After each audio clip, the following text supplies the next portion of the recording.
Yo, what's up everybody, welcome to another video, and in this video we are going to be finally exporting our project from Unreal Engine.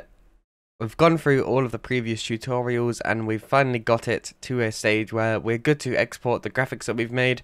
Obviously in the tutorials that I've done, I've only put in one team, but the tutorial applies so you can put as many teams in as you like. So let's just imagine that these are the two teams that you want to export. So you'd want this scene here, the matchup scene. You want to export that. So got the tutorial team, which we've been working on throughout the tutorials. Then we just have one of the default Unreal Engine ones.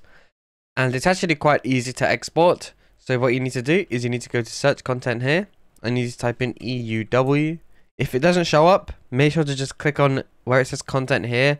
This will take you to the root directory, which has all of the files in it. This is pretty much like the furthest back you can go in the content browser.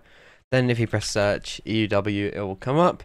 You want to right click the EUW versioning utility here. Go to run editor utility widget and it will bring up this window here. And there'll be a bunch of different settings and stuff which you need to change depending on what you want your render to look like. So, we want to render the matchup screen, which is the first mode here. Obviously, you can select the different modes. So, I want to, for team A list here, which is the blue team. So, the blue team on the left is pretty much exactly the same as here. So, the A team, we want to be tutorial team, which is TT. And then we'll keep this as URL B for the B team, which is the team on the right here. Now, what you need to do is you need to go down and where it says background ver, you need to click on this and do 360 teams, because you have brand and you have teams. And the difference is brand uses all of the default Unreal Engine branding. And the teams one uses all of the teams branding. So like the tutorial team branding, which is what we've been working on throughout the past few tutorials. The controller, you keep that the same. And here where it says render preset, you'll have four options here. You have 1080p, you have 1080p preview, you'll have 720p preview, and then you'll have 720p. I heavily recommend rendering in 1080p just because it's the best option, so that's the top one. And that is pretty much it. Now you just need to hit start render and it will start rendering.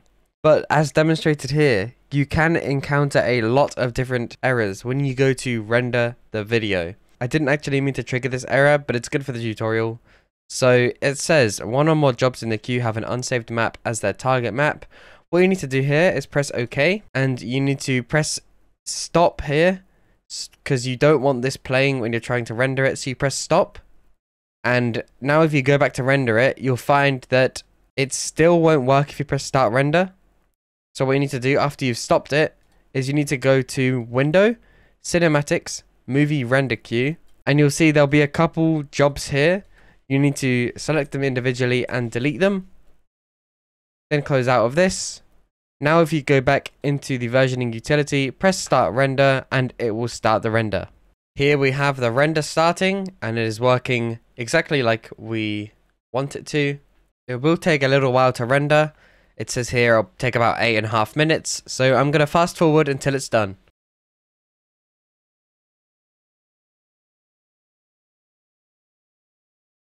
Okay, so now that the render is complete, we can find it if we go to Documents, Unreal Project, Broadcast Sample, Saved, Movie Renders, and then it will be here. It is 1.12 gigabytes for about a 10-second video, so it is quite large, but yeah, there it is, completed. One final issue that people might have is if they go to render their video and press Start Render, is where it has the first frame, it might just completely hang on the very first frame of the render. So it will stay on the first frame and it will say rendering here, but this frame in the middle will just be the first one. What you can do to fix that is select the hype chamber controller here and press the little lock button so it's locked, and then change the scale. It is by default I think 1.3. Change it to 1.0. and then try it again and it should work. But yeah, that's it for the video. Hopefully you guys did enjoy it. It was quite a short and simple video, but hopefully you guys now understand how to render out these videos.